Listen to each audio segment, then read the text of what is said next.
Hello. Good afternoon, everybody. Welcome to Let's Chat on Sunday. I am so excited to talk to Jean, and I hope that I'm saying your last name, Oristano. Very good. You got it. Jean Oristano today, and I want to tell you a little bit about Jean so you kind of know what who we're speaking with today. I'm so excited to have her.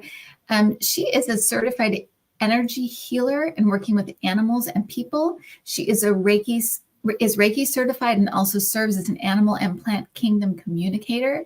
She is currently training as an evidentiary medium and is a creator of a variety of products having to do with health and wellness.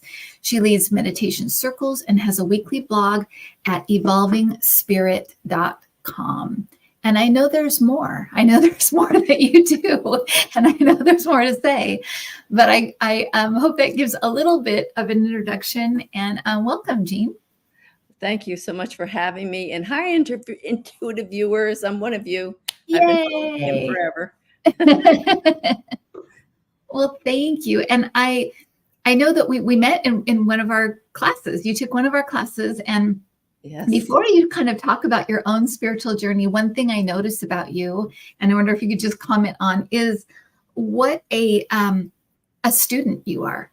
You seem to like you want to learn the next thing and the next thing and the next thing. There's no sitting still. I mean, sometimes I think we can treat spiritual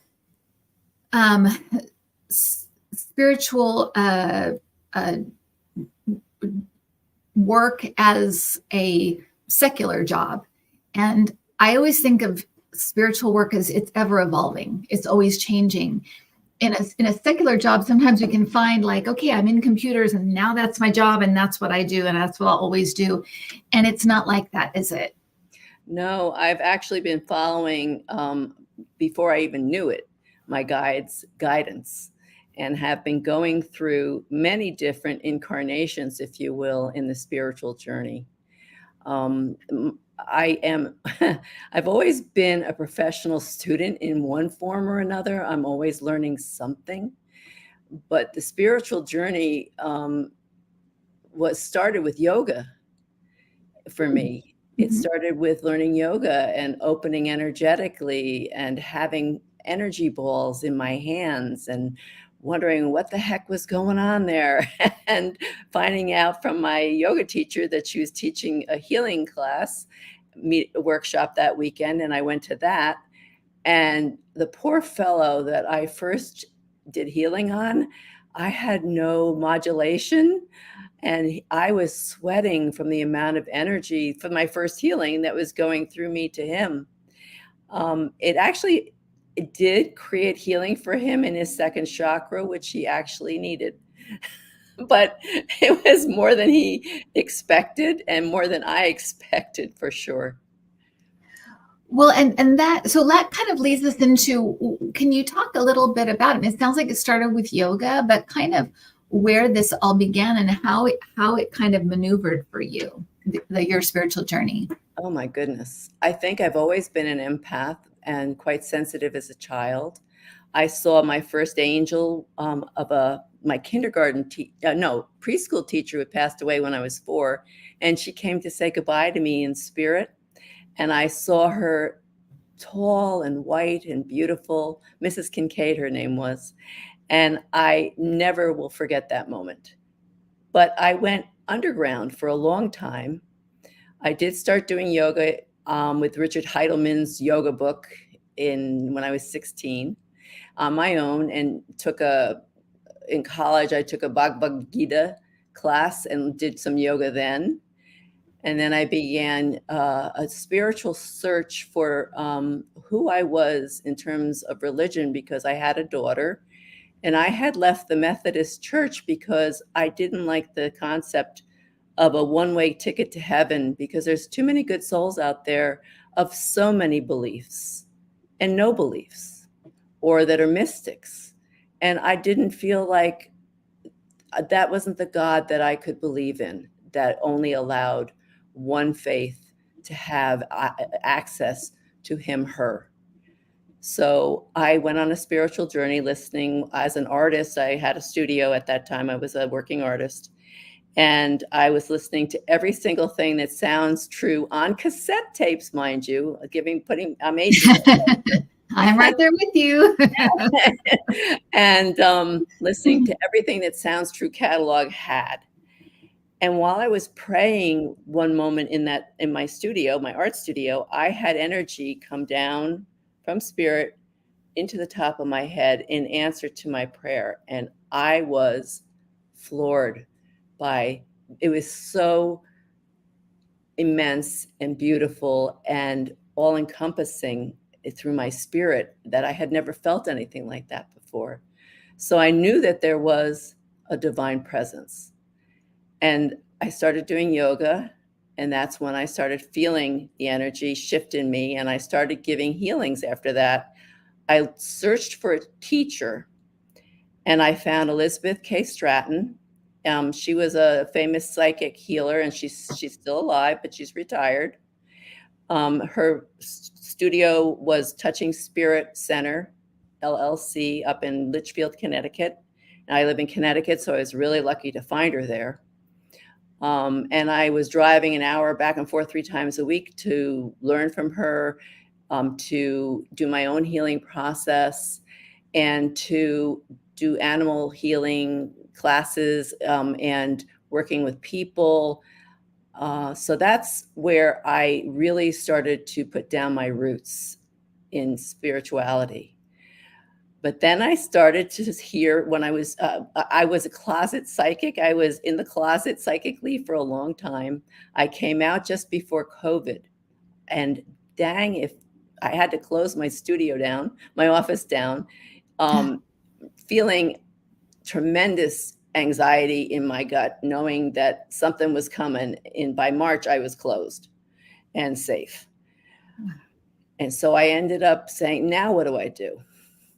So I ended up taking aromatherapy classes because I wanted to use all those essential oils I had purchased from somebody who worked for an MLM company, multi-level marketing company. And I wanted to find out what to do with them. So I went online and I searched and I found Aromahead Institute, which is actually pretty famous and the first school for aromatherapy in the United States, created by Andrea Bouget, who did her journey, on whose shoulders I stand. And I learned how to create products, and delve into the essential oils. And I realized that I could use this as a tool to help my clients to heal and to be supported between sessions. Because just like in psychotherapy or any kind of intense work, because spiritual work, spiritual growth comes from, I feel, from where we are injured. We have to heal those wounds. And as we heal them, our heart opens further to allow for growth. And so while my clients are in between sessions, I wanted to give them a bridge to support them over to the next session. And so I created inhalers for them. And now I have them online on my website for sale. And I channeled them from my Angel and Guides team, who I learned about after I had classes with you and Debbie. So, and then I kept going with evidential mediumship because it was coming up in the healings with my clients. That's common, isn't it? When for healers to start getting psychic and mediumship information just kind of spontaneously. It's all connected, right? It is all connected. You need to be able to connect to what's ever coming out of their chakras as you're healing them. Mm-hmm. And you do hear from their guides. You connect through your guides and you hear what's going on. You get messages from each chakra or what needs to be done. So that is common, yes. How is that received by the patient? Because they're coming to you for what they think is, this problem or this healing or this thing I need healed. And then you're coming out with, and grandma says, how is it received? Is it kind of like it's within the scope of kind of what they're there for? are they open to it? Is it, can it be, I mean, I guess I suppose if it's coming through, it's meant to come through, but how do people receive it generally? That's a good question. I don't want to be intrusive into people with this sort of thing.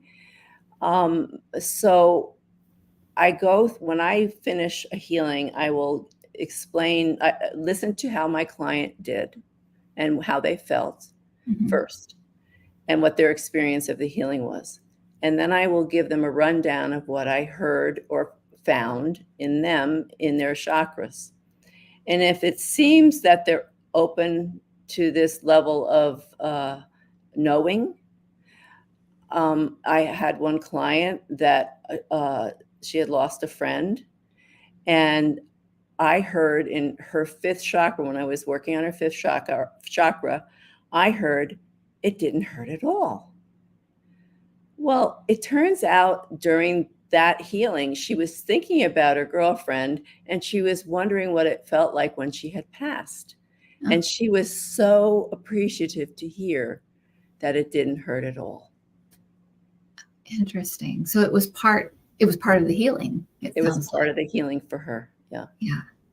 I want to go back just for a second, because I think that you kind of brushed over a couple of important or what I feel are kind of important points, because so many people are waiting for that big spiritual experience to push them into some other area. And so you talked about a couple that you had. One was as a preschooler or a really young child seeing an angel of your teacher. And then you also talked about kind of source coming through you. Those are at least two, what I would consider two kind of big things that happen. Can you talk a little bit about both of those and what they felt like? Was it in your third eye? Was it as real as you and I sitting here? Because I think that sometimes people are not really sure, is this my imagination? Is this me? Is this a real thing? Is this not? There are those certain experiences you have where even when you're in this stuff, you say, oh my gosh, this stuff is real. This is really real. I had an experience like that in Sedona where I was just like, oh, this shit's real.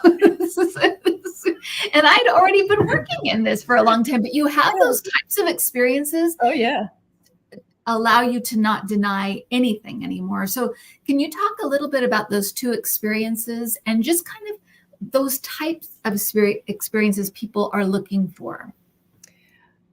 Sometimes there's synchronicities, but I'll go back to that. The one when I was a child, when you're a child, you're so open. You're sort of half in and half out of spirit when you're that young, in the sense of you just got here. So I can see it as clear as day still in my mind's eye now. Do I remember whether I saw it at that age or was I dreaming it at that age? I can't remember that, but it is a very clear image. I can see her in my yard. I can see her. I can still see her standing there now, and I'm getting chills. So it was just, of course it was real to me. I was 3 or 4 years old, so I knew it. It was she came to say goodbye. She said to me, Jeannie, I have to leave now. And I said, I don't know if I said anything, but that's what she said to me. And she was filled with white light. She had already passed, and she was beautiful and very tall. She looked very tall to a little 4-year-old, very angelic, and white light surrounding her aura. And it was just real, period, to me. And when I became that sensation, I am very clairsentient. I feel things in my body. I'm an empath. And I feel emotions, I feel moods, I feel illness. I pick up on cues easily of what's going on in the room, as you know, what it feels like. Well, I felt in my body the energy coming in through my head, and it tickles the seventh chakra. It was like tickling it, opening it just gently, just like somebody's tickling your top of your hair. and going around in a circle, that's what it felt like. It was a physical feeling. And then as the energy of the divine entered into my body, I felt it. So it is extremely verifiable to me. It was very easy to validate. Yes, I felt that. If it's in your body and you feel it, then you know it. So the next thing that happened to me is I had a dark night of the soul. And I had to go through a healing process to find my way out of this time in my life.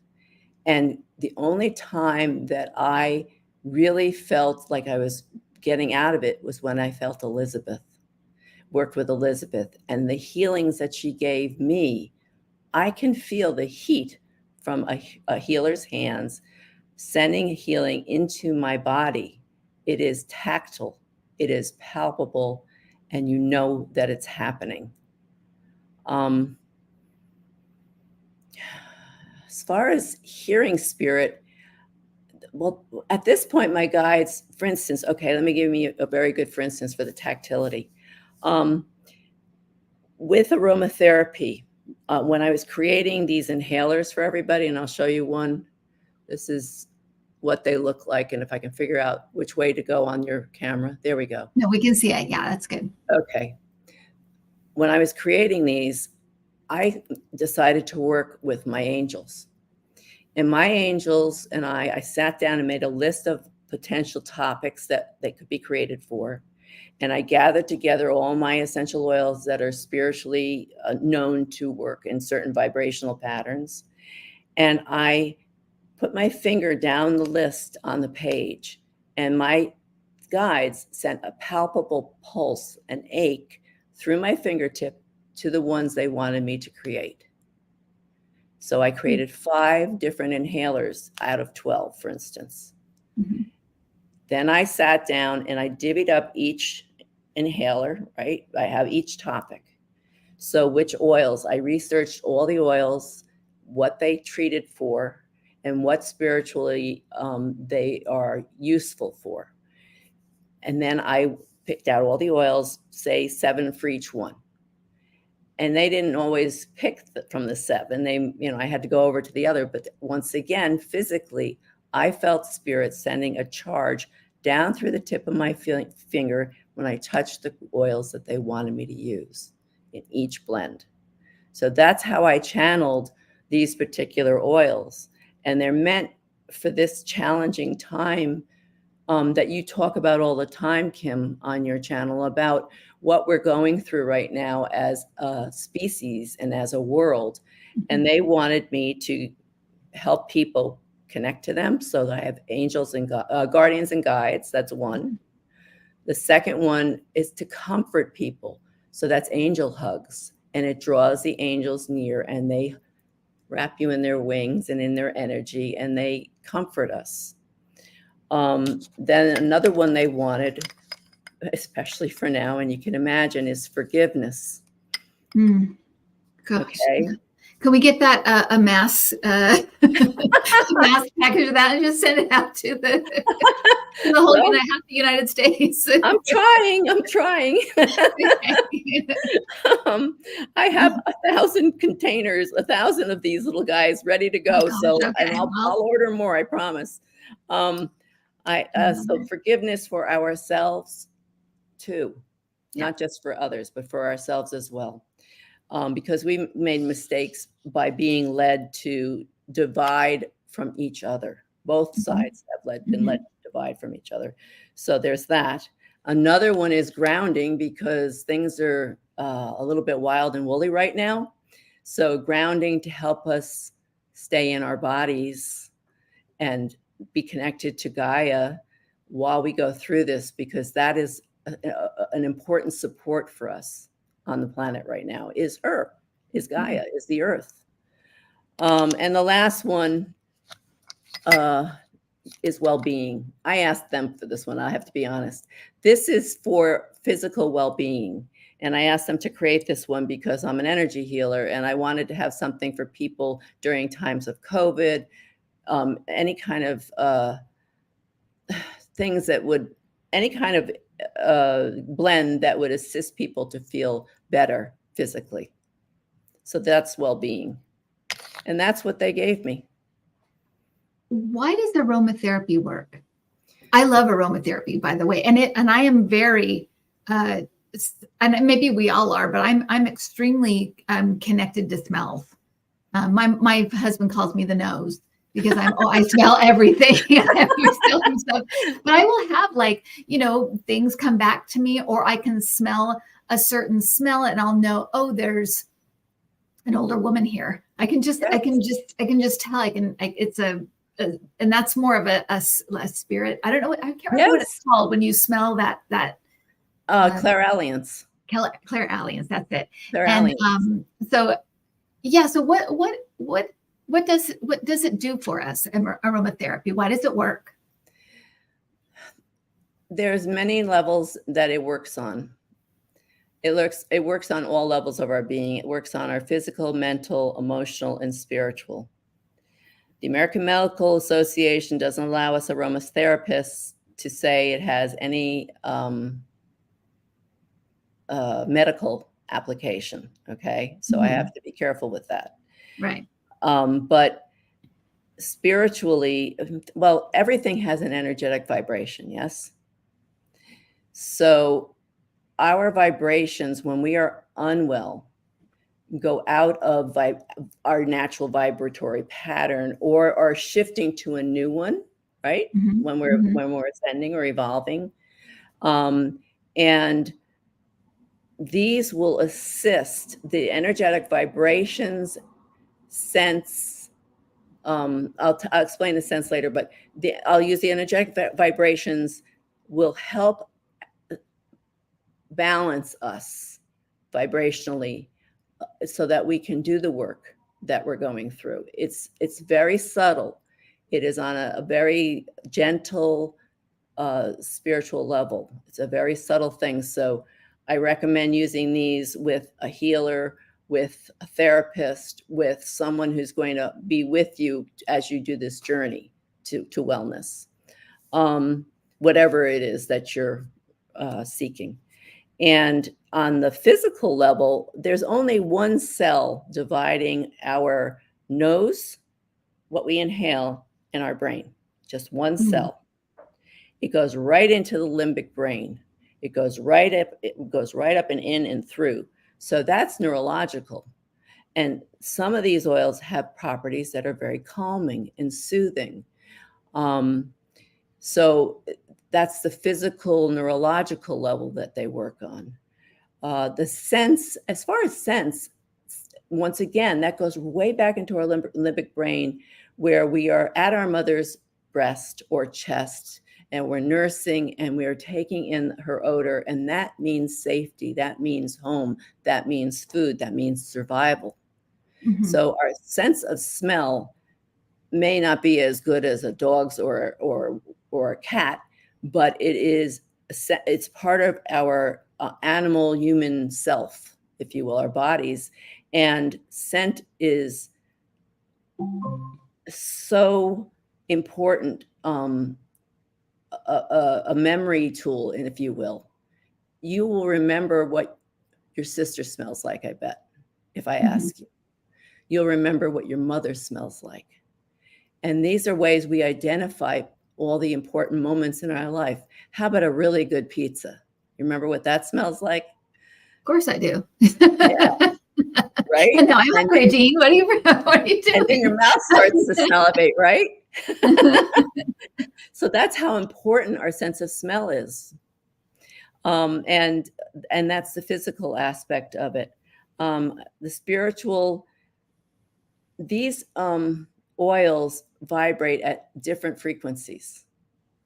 And when I create a formulation or a blend, they become a synergy. Some of the things in these blends are for calming our anger, calming our hearts, calming our souls to a place where we can be open and loving again and receive divine assistance. Some of them are beloved by the angels, like the scent of roses. If you think of Mary, when she appears, what do people smell at Lourdes? They smell roses. And I'm getting chills of affirmation right now from my team saying, yes, talk about this one. So spiritually, they are attracted, the angels especially are attracted to rose. They love rose. And that's, I can't remember which one it is in right now. I should have had my list of ingredients too for the inhalers. But they chose, when I see the balance, as I'm writing down and now putting on my website, all the spiritual aspects of the oils and putting them out there on my webpage too. It's the intelligence, of course, of my team. It just astounds me because of what the balance of them does for that particular issue that they created these for. So, and how do you use them? Do you use them during meditation? Do you smell them in the morning and at night? Do you, whenever you need them? How do you use them? you can use them whenever you need them because they're made to be used whenever you want. I find them particularly effective. Oh my goodness. The first time I used Guardian Guides, now this one was quite an eye opener for me because the first time I used it, I had it went in and the white light started spinning in my third eye, in my sixth chakra. And like this haze that was in there was being cleared out and removed. So what they were going in and doing was removing blocks. And once they finished with the sixth chakra, this one finished, it moved down into my fifth and my heart. So all the upper, and my crown, all my upper chakras were open by this. And it makes it easier for my guides to connect to me and me to connect to them, because that's easy for them. It's we have to learn how to do that. So I had a physical, visual, and a spiritual experience when I used this one. This one really knocked my socks off for me. I'm going, whoa, right. This really works, just like you said. Right? So that was one of those moments too. That's amazing. And I want to bring in this from Lily Rose, because aromatherapy sessions would be so good for people in hospitals. They should recognize it. They should, and they also. I agree with that totally. And I even think even like in assisted living and places like that, it would probably be so useful because those places, they have a type of smell that says a certain thing. And it's pervasive. You feel it and you smell it as soon as you walk in the door. And it's usually that sterility, very sterile. I don't know if sterility is a word. The very sterile. You can smell the medicines and the all of the stuff they use to clean stuff with. It's just very. It's cold. And what do you say about that? About using aromatherapy for places like that might need that warmth or that bringing spirit into those places in a different way? Because I think spirit is there. Obviously, if people are passing away and people are going through the death process, of course, spirit is there, but bringing it kind of in a more comforting way, I guess. What do you think about that? I think it's a beautiful idea. And I do know of a woman who encouraged a hospital that she was affiliated with to use non-chemical cleaners, like things made with lavender, in children's hospitals. And she brought in the data, the research, that it was just as effective as the cleaning solutions they were using. There always runs a chance with anything that you put out there that somebody can be allergic to anything that you have. So you have to be careful what you actually recommend for hospitals, but they found that it really worked very well. As far as for seniors, if you want to bring something loving and soothing into a senior who is in hospice, you take a tissue and you put 1 drop of lavender oil on it, because they're so sensitive. They don't need more than that. And I can't tell you how much plant material is in only 1 drop of lavender. I'll tell you how many roses later. But that one drop, and you put it on their chest so they can smell it. And that's, lavender is like the mother of oils. She holds you, she comforts you, she loves you, she soothes you. And of course, wouldn't you want something beautiful like that to be the last thing you smell in your earthly body? Mm. Yeah. Yeah. So yeah, it's a good idea. That's so funny. We're in Ukraine says they make scented pencils for studying and to use on tests too. What a great idea too, to calm you while you're taking a test. Yes, he's And absolutely right. It Yep. reminds me of the preschool. We used to have certain days where I would bring out the flavored the smell pens, and they have pens that smell like different flavors that you can Oh, color with, and when you color with them, the paper yes, smells like that flavor, and yes. you can smell it. I would bring them out like as a special thing. It wasn't every day, but I noticed that on those days, the room was calmer almost the whole day. It made such a difference. And I didn't put it together right away, but as I would keep using that, I would notice that, oh, when we put these out and it really does last the whole day. They're just calmer. Yeah, scent really does affect the CNS system, but I'm not supposed to say that. What I think Warren is referring to is rosemary.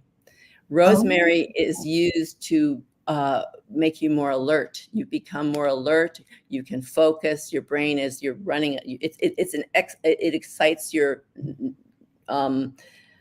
nervous system enough to wake you up. Right. So it makes you alert. You can study. You can take your test, and you have better access, instead of trying to go through the fog of studying till 3 a.m. or doing an all-nighter before you take your exam.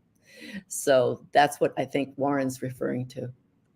Yeah, I love that idea though. I'm like, oh, you could add some lavender in there to make it, so that they're Oh, calm as well, absolutely. focused but calm.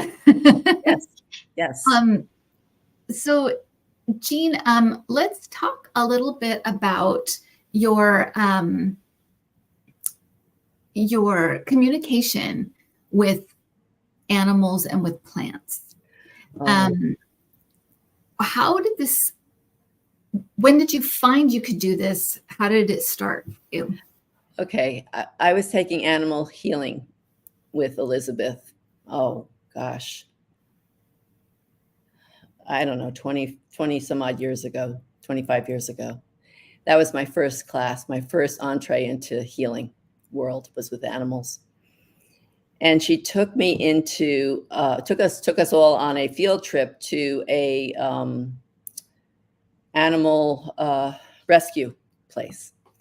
And they had birds, and they had frogs, and they had turtles, and they had raptors outside, and they had owls inside. And when I was there, I started to hear them talk to me in my mind's ear. I can't tell you how fast a crow can talk. A crow can talk a mile a minute, and it is extremely intelligent, and it just yammers on. I spoke to a turtle. I asked the turtle if it liked where it was living. The turtle sent me images. So depending on the intelligence of the animal and the ability to communicate, they can send words or images and emotions to me. That's what I pick up on. So from the turtle sent me a picture of this brown ground stuff that was coming down into the tank. And I'm like, okay, I don't know what that is. And then it also told me that it wanted to be in the bigger pond, because it was in an aquarium, and not very big aquarium, maybe a 4-foot aquarium for this turtle, and with little water and rocks and stuff. But it gave me the image of a bigger pond. It wanted to go into a bigger place. So at the end, and a little tiny saw-whet, I think I'm saying it right, a saw-whet owl, the little teeny weeny ones, I think they're like about this big. It was in a small little cage, and it goes, "Go go away. It was afraid of me, and that's what it was Oh, saying to me, just like that, and I'm getting chills remembering it. So I found out from later on from the woman about the turtle, this was my validation moment, that the turtle eats ground turkey, and it wanted more of what it was, wanted more to eat. And that outdoors in the front island, that the turnaround island for the driveway, there's a pond where it lives in the summer when it's not cold. And that's where it wanted to be. It didn't want to be in the aquarium. So I was like, that was, excuse me, my holy shit moment for oh, right. animal communication. Real. Yep. Yeah. And your other question was about plants. Oh, this was, there's a really nice young man to me on who does northwest aromatics, I think it's .com. And I took a class on making incense because of recommendations from my aromatherapy school. So I went and took his class, and he taught us how to communicate with plants. I took a piece of the cedar that he sent all his students for the class, and there's a way you burn it. There's a Japanese incense ceremony that he uses, and he taught us to put it on a piece of charcoal, and you heat the charcoal, not the item, the scent that you put on it. And I'm sitting there, and I'm inhaling on my own in my dining room, and this is during COVID, and this, I had no idea what was going to happen. I'm totally open to it, whatever. And I connect with a cedar tree, starts communicating with me, that is in the Northwest, maybe Portland or area, through that piece of cedar that that was harvested with its permission to him. It was on his property. Right. And I almost fell off my chair. I literally I went, whoa, holy shit, another holy shit moment. Yes, Sorry. no kidding. No, that's Whoa. okay. So I said, okay. I went out to my backyard. I have little those bright green cypress ball things. I don't know if you have them in California, but they're little green ball plants when they're trimmed. But normally they're very kind of flowing, and they just have long branches and they go out. So I took one piece. It's in my backyard, mind you. And I said, okay, I'm going to see what this is about. And I did the incense ceremony. I opened to whatever was going to be coming to me. That plant complained about being trimmed. It did not like having itself trimmed. And I had to explain to this plant that it was in a very small piece of property there, a small garden, and that every other plant needed to have room besides it. And I needed to have everybody trimmed just so that they all could fit together. Once it knew I was communicating with it, I could feel the mycelium underneath the ground that plants communicate through. It was sending messages throughout the entire bed in my backyard. And I could feel the other plants quivering with excitement that they weren't just decoration. They weren't just static beings. So those were two of the big plant movements in my life. And that was quite astonishing. I didn't know plants could, and now I'm worried about the broccoli I'm eating. No, I'm just making a joke. And do you feel like with it in speaking, communicating with plants and animals, do you feel like there is an understanding within them as to their place on this earth? It seems to me they wouldn't possess the same kind of ego that we do. Do they have a more accepting and more, even though they may have likes and dislikes, are they kind of aware of their place on the earth, that this is of their, are they accepting of their part on the earth? I don't know how else to explain it. As far as, I think John Campbell once said it best. The sad reality when it comes to the nitty gritty of this question is that life eats life. Mm-hmm. And that's just our reality. I believe that everything is part of God. Everything. And it's all living, breathing aspect of God. It's just a different vibrational pattern, maybe. Mm-hmm. And when I communicate with cats or dogs, they bring unconditional love, which is pretty simple when you love animals. And they are happy when they've known their job has been done. Mm. I had a situation where I heard through the grapevine of healers, about animal healers, about a horse that was just really upset. It was a pony, actually, and it had given birth to a foal, but the foal was taken away a little early. And that particular pony ended up having some behavioral and physical issues, the mother, after this had happened. And when an animal communicator had gone in and worked with her, she was upset that her foal she didn't complete her job as a mother. She wanted to make sure that her child was strong enough, old enough, capable to be safe on its own. And once she was heard, she healed. Wow. So they do know. That's a book I read, but I think we all are here to play our roles, and that some are going to be eaten. Yeah. Plants are going, and they give this as a gift to humanity for our learning. They do their own, I think, spiritual growth as well. I have another moment, even long before. This is when I was in my mid-20s. It brings us back. I went skiing for the first time. And damn if I couldn't feel the mountain's energy. I went and I wanted to say hello. And this is before I was spiritually aware. I said hello to the mountain. I had to see it and greet it, because the energy of it was so deep and wonderfully grounded, because I was not very grounded when I was younger, and I still work on that. But I felt I needed to greet the mountain. And so the shamans who work with the earth energies know what they're talking about from where I sit.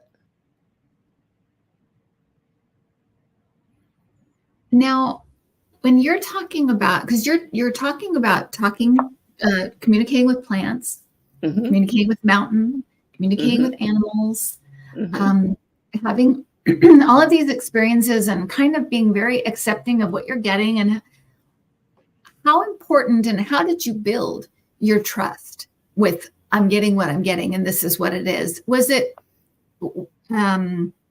because I always feel like there has to be a certain amount of trust, and then you start getting a lot of validation and a lot of, it's almost like the trust you need to throw yourself in some way. You need to be kind of all in a way, before you start getting a ton of stuff back, because at first it's a little bit, I think spirit wants to know that you're meeting them halfway, that it's not just them constantly saying, okay, now remember this is how, and now I'm validating you again, and now I'm validating you again. And I mean, it never stops with humans, right? We want to make sure, because our ego is so afraid of us being either made a fool of or being crazy or whatever. So when you're talking about all this, for people that haven't had these experiences, how did you manage to just go with the flow and just trust it? Ooh, I think Elizabeth really taught me that. She helped me as a teacher and a mentor, to trust myself on many levels, to trust what I feel, to trust what I know, to trust who I am. That's part of your spiritual growth. It's going to come gradually. It's going to come organically. It's going to come naturally. Spirit knows where you are in your development. Mm-hmm. You can seek, I'm getting chills now. You can seek teachers and they will guide you to them. I was seeking out you at a time, and there you were on YouTube. I was seeking an energy healing teacher, and my husband went to a conference, spiritual conference out in New Mexico, Albuquerque, New Mexico, and brought back Elizabeth's name. Mm. Because I had had experiences with other schools that were healing schools that were not good for my sensitive nature. So I had to leave them because they were too harsh for me. Mm-hmm. And then Matt found Elizabeth, and there she was. And I just took off. I spent so many years with her, working with her and training with her and taking classes with her and working on myself and clearing out my spiritual detritus, if you will, the stuff that blocks us from who we really are inside. And I still do. I mean, it's a constant. Don't you feel like it's constant, Kim, that we still work on ourselves regardless, because we're human? It is, because when you do this work and you do it every day, all the time, it really is like kind of like you're riding a wave a little bit, because you're constantly shifting from teacher and student. And at least that's how it is for me. And I think that being the student part of you keeps you humble. And I think that it's always going to be there. And I think that, that's why I try to temper people's expectations about psychics and medium stuff, because it's like they can be wrong. They can be wrong, and they need to be wrong sometimes, because you need to be that student sometimes. You're always in a learning mode, and you're always going through learning curves. And when you're practicing, that's how you learn. You learn by, I misstepped, and what did I get here? I'll give you a really good example. This happened recently, and it was just like within me, but it was a really great learning experience. Do you remember recently the president of Iran was killed in the plane crash? Oh, yes. Okay, Mm-hmm. So the week before, I had just gotten off of Thursday Night Live, which is the political show I do every other week. Mm-hmm. And I kept telling my husband, I keep seeing a plane crash. I keep seeing a plane crash. And I'm like, I know it's not a big liner. I know it's a private plane. It's small. And then over that week, I kept getting Kobe Bryant kept coming to mind, right? So I was thinking, and I thought, should I go on and say anything? And I thought, no, I'd hate putting that stuff out there for some reason. I don't like it. Yeah. So I was just like, I'm just going to sit with this. But I think a sports figure is going to be on board, because I kept seeing Kobe Bryant. Well, come to find out after it happened, what my guides were trying to tell me was that it was a helicopter. And that's why they were showing me Kobe Bryant, because he died in that helicopter crash in the mountains. So, right. So that's a perfect example of how being wrong, but it's teaching me something. It's teaching me that not every single thing they show me is going to be, that there could be another meaning behind it. And I need to take time to work with them and figure that out, rather than jumping to a conclusion right away. But you're smart enough to know this, Kim. You know this. What's that? Intuitively, you felt it. You knew that, so you didn't put it out there. Yeah, I mean, that may be why. Yeah, I think you're right. Maybe there was just this part of me that was like, no, I'm not so sure. But I think that's a good example of how we're constantly we're in the position of having this information, and it feels like, wow, I know a little bit more, and here's the stuff I know and what I'm getting, and here's the stuff I'm getting. And then being put in that role of student, where it's like, I don't know so much. I need to learn more. I've got to work on this. And I think it's this constant back and forth. And I think that's why some people don't do it.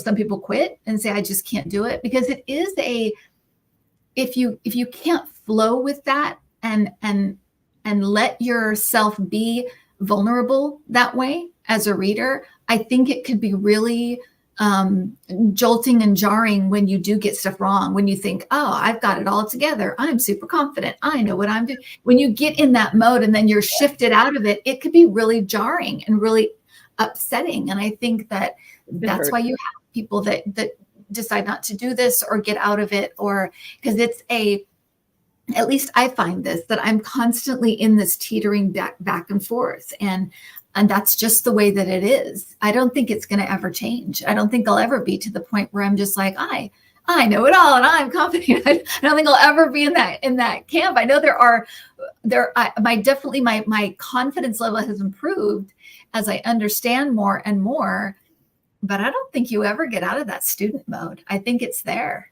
to stay as you're growing and changing and learning. I agree with you, Kim. And the problem is, when I've heard of this happening to different famous mediums, that they lose it when they get egotistical, when they think they're all that in a bag of chips. And they have to be humbled in a way. Spirit will humble you and take away your abilities for a little while to kind of remind you that you're there working for them. It's not about ego. What I've learned in evidential mediumship, and I do it in healing automatically, is when I'm saying a prayer before I begin, I ask for my ego to be put aside. And when I do that, the information flows. As soon as I start to think or step in the way of it somehow, with my own stuff, whatever that is, then the flow stops. So yeah, ego doesn't belong in our work, and we have to, and some of us have to learn that the hard way. But I think you do great. I mean, if someone gets 80% or more like you do, that's pretty damn good in this job, don't you think? Well, thank you. I mean, and I think that, well, we all have good days and bad days, right? We all have days where we're like, oh, maybe I should, I'm a little tired today, I'm a little off, but yeah, I mean, I think that I think that that's good. And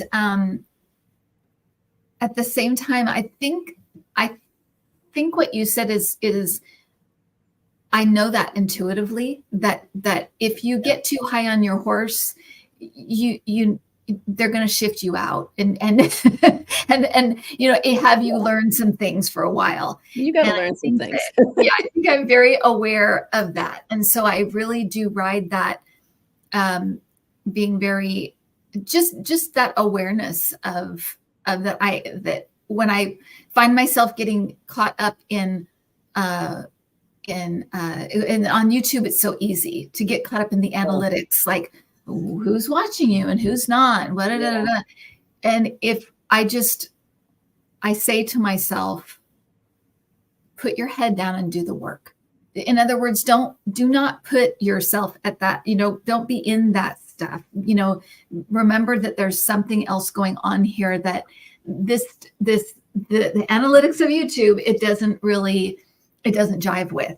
It's complete. It's on a completely other, and whatever vibration. It's on a completely different level. And so, but that's what I say to myself to keep myself in check. And my ego doesn't take that form usually. Usually it takes the form of, I can't do this. Why am I so bad at this? What am I doing? What's going wrong? It's down on myself more than up on myself. So that will probably not happen. But it is. But it's also a trap that way too, because you can get caught up in the nonsense of just YouTube, or you get a mean email or something like that, and you have to just put your head down and do the work. Remember that it's not about you. It's a delicate balance. And what you last said, it's not about you, it's about spirit. Yeah. And I think they did a good job choosing you, Kim. Oh, I, I think so I'm very so much. glad you said that. You're one of the most I loving hope that is true. you're one of the most loving energies on YouTube, which is why I was attracted to you as a Oh, teacher. You and I, Debbie both, as a team, as teachers, really are walking the talk. And that's why I oh, appreciate what you say. I always listen very closely to what you're getting because I know it's coming from the right source, your heart. It comes through your heart. You're working on yourself. Egos put aside as much as humanly possible. I'm going to always worry. Did I do it well enough? I'm one of those yeah, too. yeah, I yeah, think we're the A+ personality types in that sense. Can we get it just exactly right? No, we're never going to get it yeah, exactly right because that's not part of the human experience. yeah. But it also It's, helps keep us humble, you it know? does. It does. And I think that there is that, for especially for empaths, there's that people pleasing tendency, Oh, wanting to make everybody happy, wanting to make everything, and you find everything that okay. it's just not possible. And that's I think that's one of my life lessons, to be honest. But yeah, yeah, that's something to work through as well. Spirit is making me much more empathic now, and I feel more compassion, more wanting to make everyone better, more Hmm. wanting to eliminate all suffering, and that's an impossible task for one person to do, but we can give people handholds up the ladder. That's what we can do. And your show is a handhold. And for I people hope like so. me who are, it is. And you allow people so generously to come on and to share what they do on your channel. That not everybody does. Oh, thank They you. get jealous or worried about uh, what might happen to their name if they Right. share a little bit. Hmm. So, you Hmm. know, um, I understand. Yeah. Yeah, yeah, you're absolutely right. And there was a couple of questions I really wanted to touch on before we end here, and then sure. you can tell people where they can find all your sticks and your stuff and your services. Lotions and potions. Yeah, exactly. And so Anita wanted to know if the aromatherapy, and I know that it's not a medical thing, you're not a doctor, but is there a way that it can help in people that have long-term illnesses, like autoimmune diseases and things like that, and if there's a place for aromatherapy in those type of conditions? Yes, but I'm going to say it with a caveat. Depending on the medications you take, Hmm. you need to go to a certified aromatherapist. Do not go to somebody who's going to want to sell you 1,000 oils. You want to go to a certified aromatherapist who is going to research the medications you are taking and what oils are contraindicated for being used with your medications. You would use, and also the dosage is so gentle for someone. For instance, I took a cancer uh, course for aromatherapy, and you have to be so careful with someone who is ill. So yes, there is a place, but you have to have somebody who knows what they're doing. You really do. Somebody's trained to do the research, and that would involve a private assessment and the research time of your aromatherapist, and then they produce a product, and then we try it out on that person. It might just be one oil to start with, like Right, lavender. You can try one drop of lavender on a tissue if you're ill and see how you do. right. But I would be really careful as to who you go to for that. Okay. And then the other question was that we kind of brushed over it, but dark nights of the soul. I've shared with the channel that I feel like I'm hitting mini ones every couple of months. I have like a Oh, mini me too. little kind of almost like a couple of days where I'm just kind of like I'm off kilter, or I'm off balance, and I'm in that questioning mode. That's just the mode you get in when you kind of go through those dark nights of the soul, and you're kind of looking for like, what is going on? What is happening here?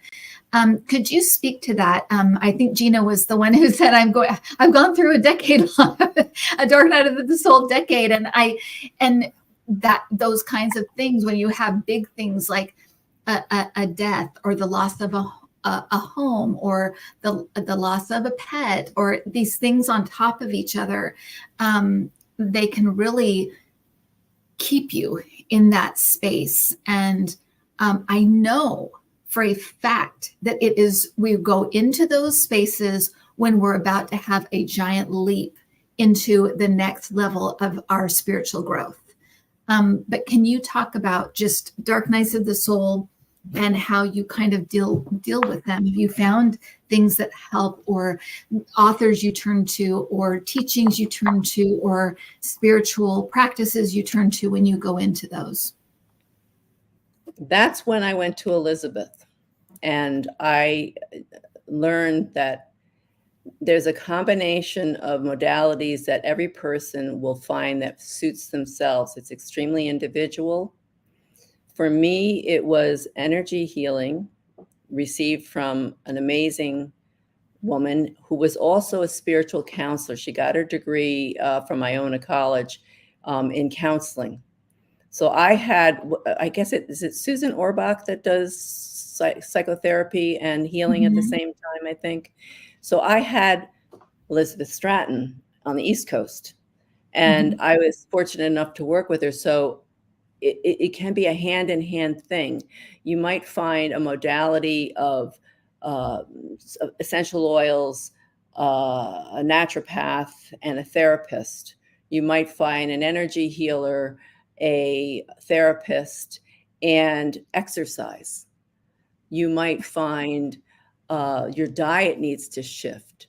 But dark nights of the soul are opportunities for healing and for spiritual growth. Unfortunately, the easy stuff where you're happy and things are great and it's all wonderful and things are smooth, that's not spiritual growth. That's like the rest between. Yeah. When you get into the gritty stuff where you're wounded in your heart or your body, cell memory, your emotions, your soul, that stuff takes work. And the way I handle it now is I do deep, deep meditation. If I need therapy, I would go for therapy, and I go back to Elizabeth. She's still there for me every once in a while, not for as long because she's older and it's not appropriate at this point, and I can do a lot of the work myself. But if I get hooked on something, I will go back to her. I do a lot of meditating. I understand the process, understanding why we're here and what we're trying to achieve as a spirit, which I don't know is too advanced or not, but I know you know what I'm talking about when I say this. That work makes it easier for me knowing that as to the why I'm going through something. We're in school. This planet is school to me. And those gritty, painful times are lessons to be learned from. Now, I'm not saying it's easy. 10 years in a dark night of the soul is a rough, rough patch. I would suggest trying different alternatives, but I'm not a doctor, and I would talk to your doctor to see where you could go or what modalities are out there, whether it's an energy healer, whether it's a chiropractor, whether it's acupuncture. There's so many wonderful modalities that exist at our time now that never existed before that are available to us to try. But you have to try them and see. It's sometimes it's try and fail, try and succeed, depending on what you find is the right fit for you. To find the right fit, you have to try many things and toss aside what isn't useful to you.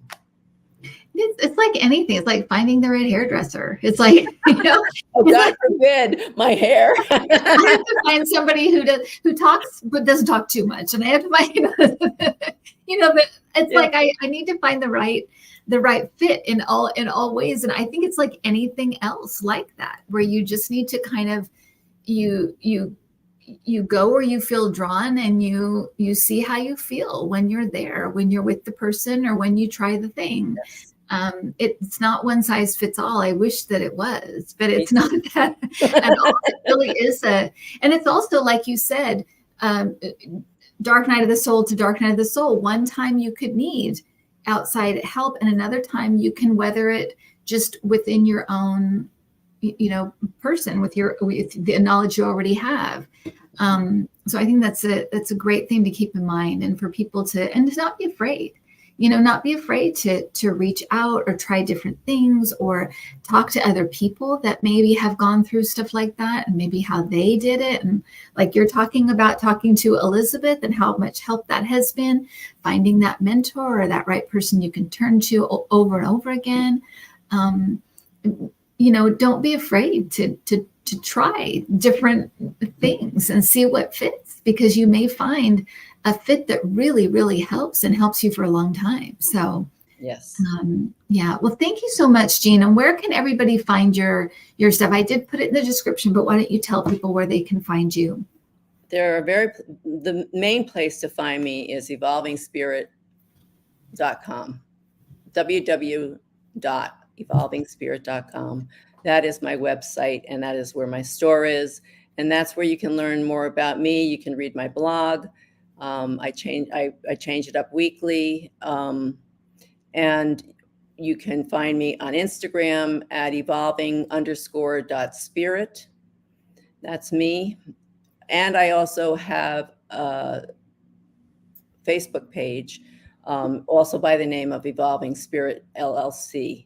And that one is where I just post in those places all the things that I am putting out to the public at this time, so they can see, and they lead back to they will link back to my web store or my website or my blog.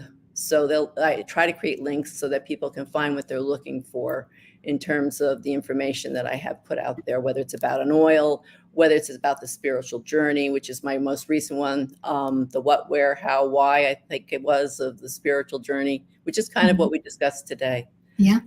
So Yeah. thank you, Kim, so much for having Thank me on. you.